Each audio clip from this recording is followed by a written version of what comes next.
candidates beef up, MSNBC thinks working out's something only racists do. The Liberal Network getting mocked after tweeting out this op-ed that talks about the far-right's obsession with fitness. It claims that a network of online fascist fitness chat groups on the encrypted platform Telegram are recruiting and radicalizing young men with neo-Nazi and white supremacist extremist ideologies. Joe Rogan among those mocking this, quote, being healthy is far right, holy blank. Greg, your thoughts? It's all part of this weird thing that anything that you measure is somehow reflective of like white supremacy, whether it's math, you measure science, weight, achievement, work output. Anytime you have to like put a number on something that's inherently racist. And so if you find satisfaction in increasing resistance through weights and building muscle, then that's also an adherence to some kind of zealotry. And then if you see a black bodybuilder, all you will say is, well, that's how seductive white supremacy is, that even black people are working out. But you know what's interesting? If you go down the line of what the woke, this makes so much sense. The woke say fitness is racist. They say obesity is body positive. They reject math and grammar as bigotry. They say debate is physically dangerous, so you have to cancel debate. And ultimately, beauty is patriarchal.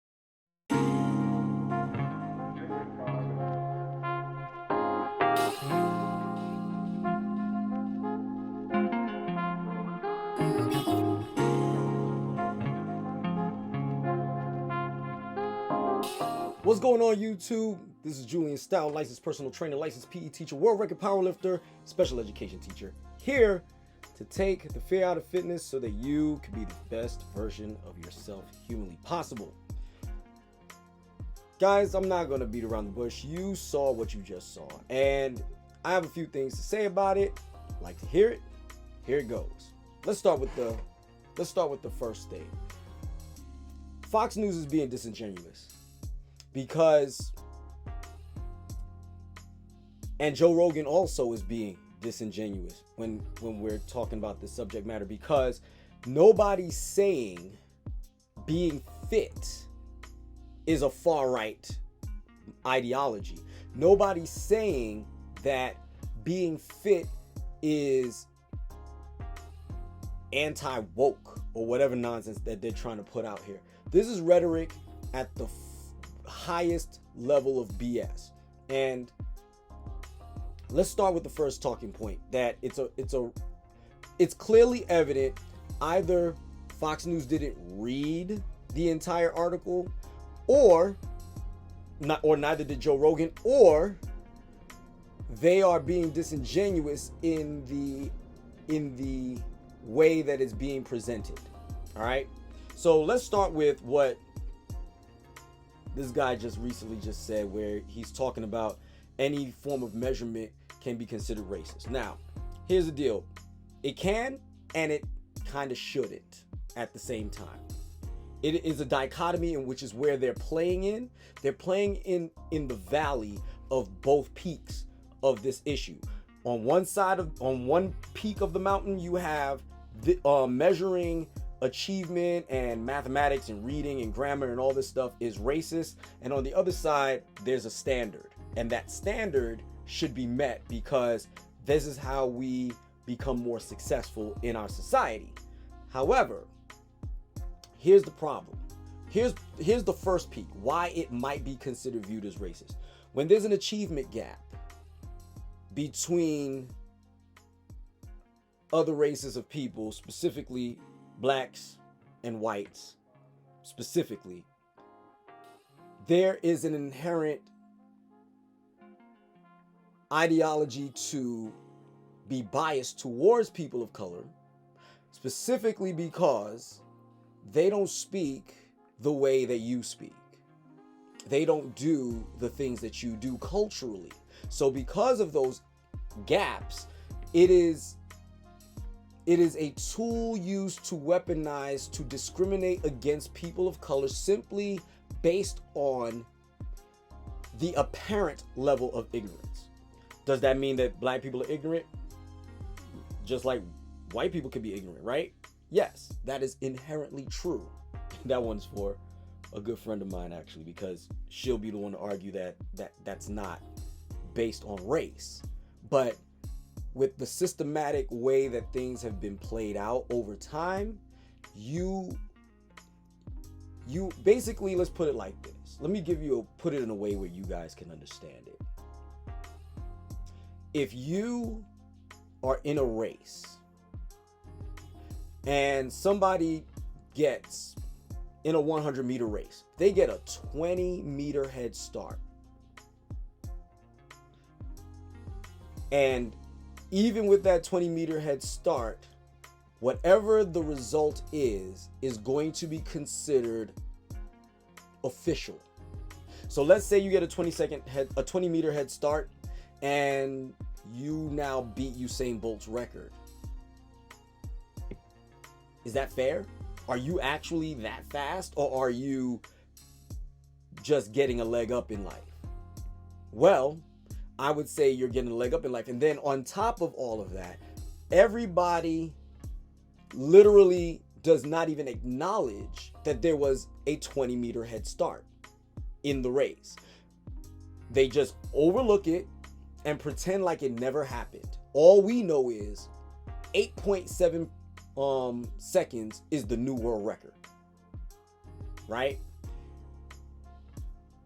And then, to make matters worse, everybody of that country, regardless of what country it is, it could be Africa if you want it to be, it could be some European nation if you want it to be, it doesn't matter.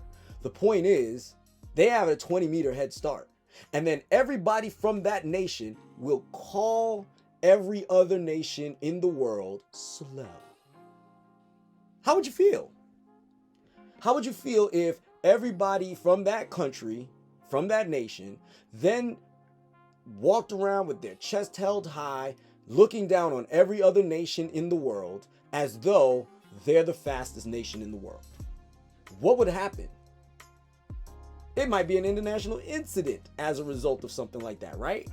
So it's the same difference when you are comparing certain aspects of Black achievement with certain aspects of white achievement. Because if you are weaponizing language as a means to discriminate, if you're weaponizing mathematics as a means to discriminate, if you're weaponizing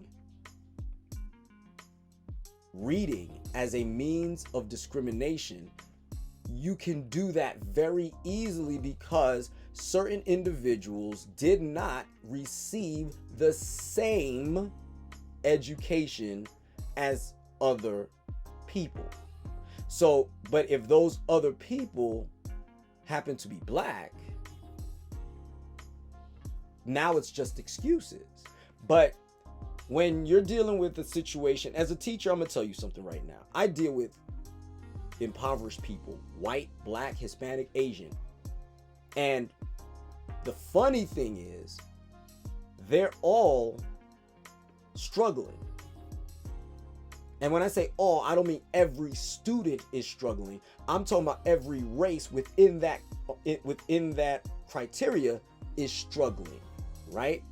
However, if you go across the country systematically and start taking units of measurement and start realizing the overwhelming conditions that some people, specifically people of color, are dealing with, it becomes a problem. Now, does that mean that the other peak of the mountain is all of a sudden ignored? Does that mean that all of a sudden it is now expected of us to just merely give every Black person a pass simply because they're not achieving at the same levels that of their white counterparts? Hell no. No. What it means is that there needs to be either more grace in regards to that to allow people to level up, or you need to have a means of being fair to the delayed education in certain instances. So for instance, if you have a Black parent who didn't finish high school, then on top of that, they're not encouraging their kids to finish school because they don't see value in school because of their experiences in school as well, and their experiences with the kids' teachers. What do you think is going to happen? It's a snowball effect, right? And that's just one family. Now multiply that by 100. Now 1,000. Now 10,000. What do you think is going to happen? Right? And that doesn't mean that these people are not intelligent. It means that they're not learning the things that other people are learning because they're using their intelligence for survival. They're using their intelligence to make a way. So they're not concerned with past participles. They're not worried about the Pythagorean theorem. They're not worried about, please excuse my dear Aunt Sally. They're not worried about any of that. They're concerned with, I got things to do. I got to eat. I got to watch my siblings because my mom and my dad or both work long hours. So I don't spend my time worrying about school that much because when I'm in school, this is the time where I get to be around my friends because I don't get any other time because that's the only time I ever deal with that. Does that mean and excuse their behavior? No. But it is about choices in that regards. But you do know how the human mind works, and pretending that it doesn't work a certain way is being disingenuous. And that's where the gap is. That's where the valley between these two peaks are, and that's where Fox News is playing. They're feigning ignorance because as though they don't understand that this situation is real. Have you been on YouTube lately? What do you see the primary factor, the primary topic on YouTube is right now? Male content. Male masculinity. Why do you think that is? Because you're getting a backlash from whether it's feminism, whether it's this, how should I put it? This anti-masculine attitude as though masculinity has no place in our society. When some of the arguments is that men have built this country. Men have built the world primarily. We're not saying women had no contribution to it, but when you're talking about the physical building and the physical hashing out of war and establishing rules and regulations, men did do that. I'm not going anywhere to say it. You could feel some type of way about it, but go ahead, show me the nation that is being ran by women in its entirety, from infrastructure all the way to political leadership, and show me where there's no men involved in that. YouTube is in this space because it is apparent that to them that the powers that be wants to create Themyscira. And men don't want that. So if you don't think that masculine activities is, and especially when in white supremacy, when they feel as though they're losing, they feel they're losing. They feel that their men are soft. They feel like their men are soft. They feel like there's no outlet for them to be a man anymore. So now they're utilizing some of these fitness tools and weaponizing them in such a way where they're recruiting people into white supremacy by way of physical activity. I don't understand why this is so hard to understand. It doesn't mean about being right-winged. Right-wing does not necessarily mean you are a supremacist. So some people want to get in their feelings and feel like because they see things from a certain perspective, that all of a sudden their perspective is being attacked. What part of far right don't you understand? Far right means extreme, just like far left means extreme. People have left-wing and right-wing ideologies, which is fine. But when you start getting into the extremes of things to such a degree where you want to abolish the government on one end, or you want to abolish the FBI on the other one because the FBI went after your guy or your gal. Because remember, the FBI wasn't so popular back when Hillary Clinton was running, were they? So why all of a sudden now, and everybody on the other side was all for what the FBI was doing, but now all of a sudden when it flips over to their guy, now they want to abolish the FBI. They want to defund the FBI. Which is, I'm getting off topic, but I'm on the same topic. Trust me. I'm gonna land the plane here. This is why they're being disingenuous. There are a lot of lost young men out here. Black, white, Hispanic, Asian, Arab.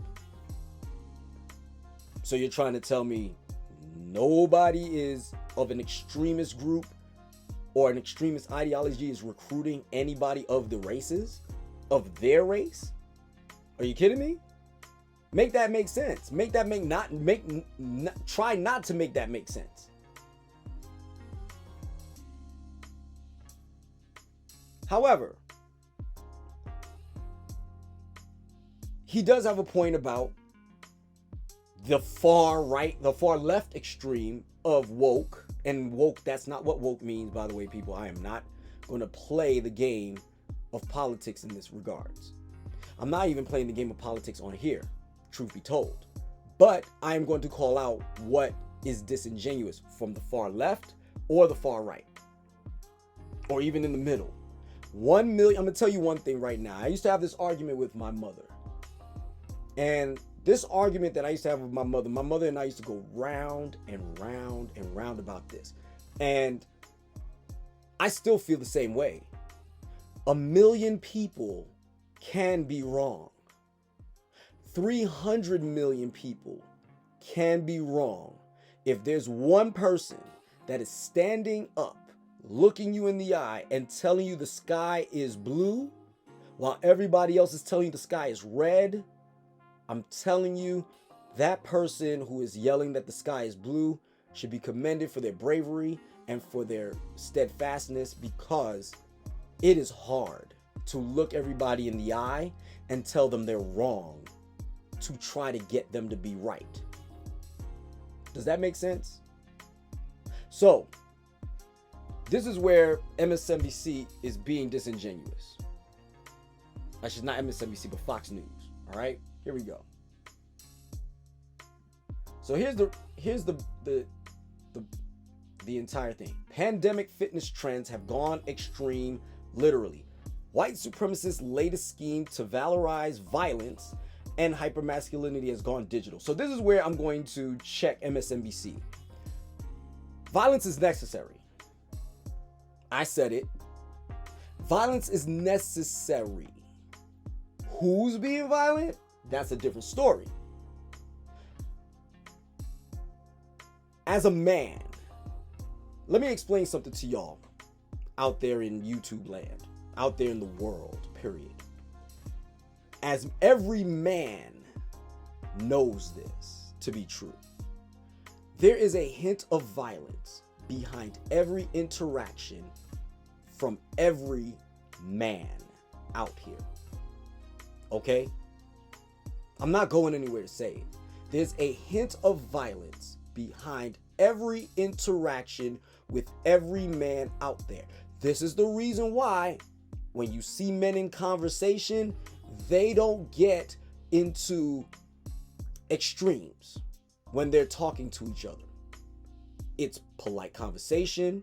If they don't agree, they elect not to disagree. They elect to disagree and they agree to separate.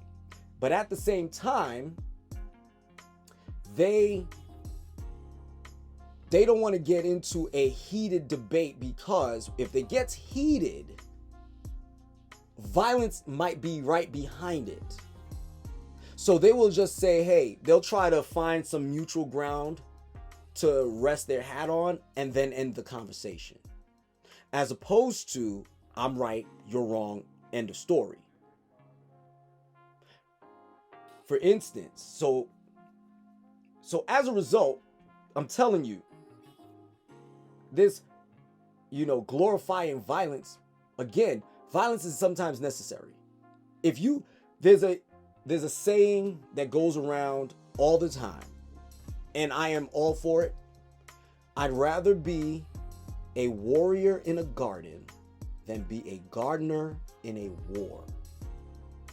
Does that make sense to y'all? Does that make sense to the mindset of men in general? They are telling you, I would rather be prepared for violence than to not be prepared for violence and be in a violent situation. Because violence is going to be regardless of whether you're ready for it or not.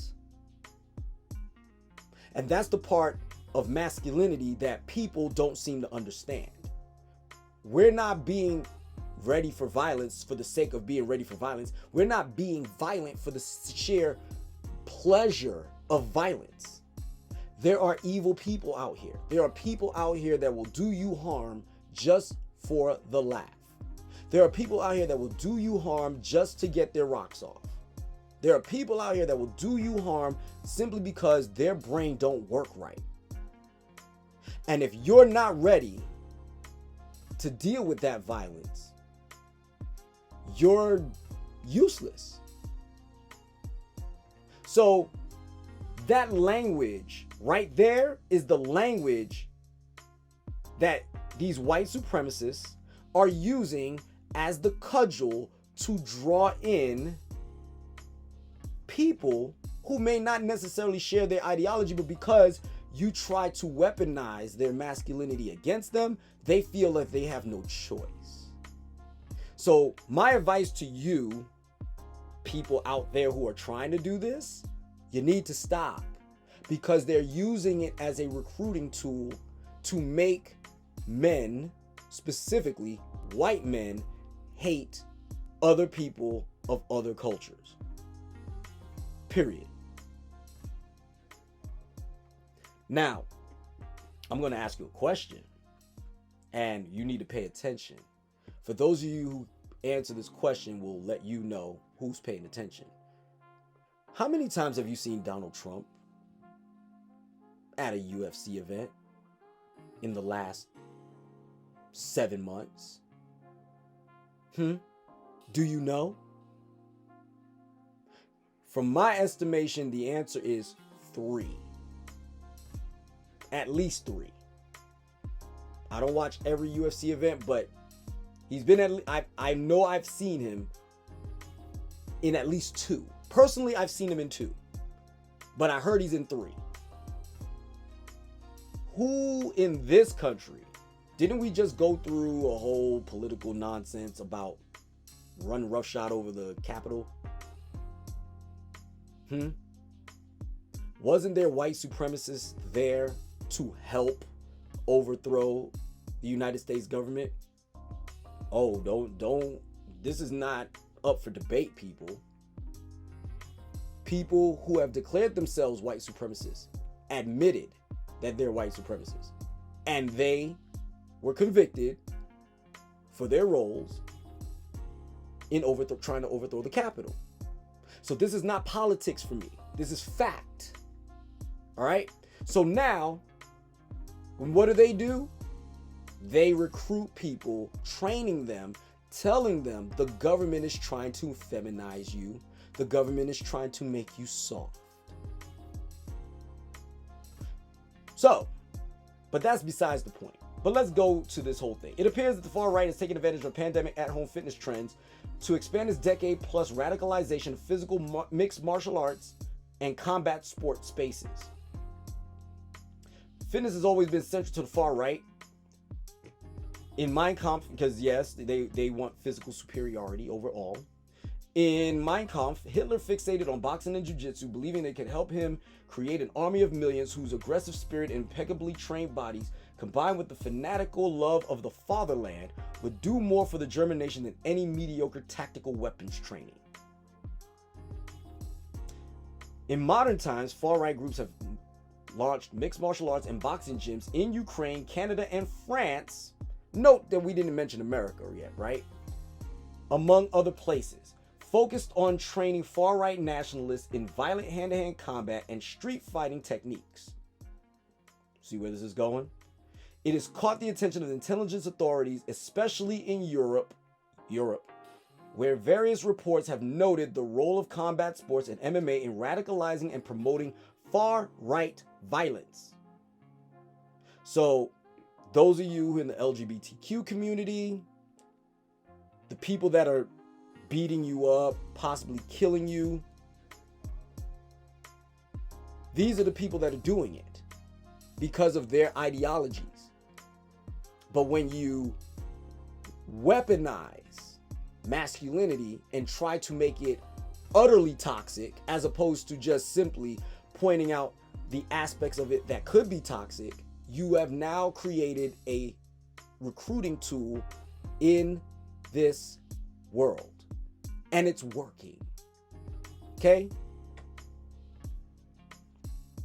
A series of collaborative efforts between governments, national sports associations, and local gyms in places such as Germany, Poland, and the United Kingdom have introduced intervention and prevention programs, meaning their governments sees it as real. This is not fake. This is not some sort of left-wing politics to try to make people be soft. But those people who are on the far left utilizing these tactics to change the way their minds work about intimidation, because they're intimidated by people with a stronger will than them. They try to, this is where, I mean, people are going to get mad at me on this one, but I'm okay with that. This is why cyberbullying exists. Because I'm telling you now, I'm from New York, I'm from the Bronx. That wouldn't fly when I was a kid.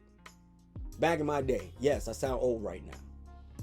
But when I was a young man, you said something to somebody and you called them out on whatever, or you said something derogatory about them or somebody that they know, like, and trust and believe me, somebody's running up on you.